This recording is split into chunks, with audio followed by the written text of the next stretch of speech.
Here again, guys. We are in downtown. A rain with the snow. See?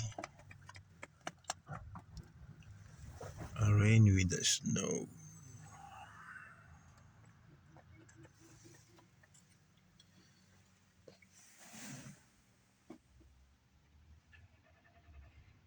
Going to church. Maybe in the church. So here's the rain.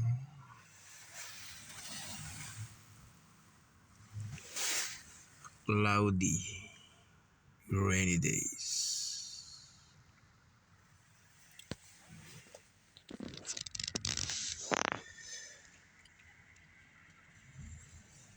So it's boring day after work. No playing basketball. Mommy went to the washroom. Okay. My door. Here, take it.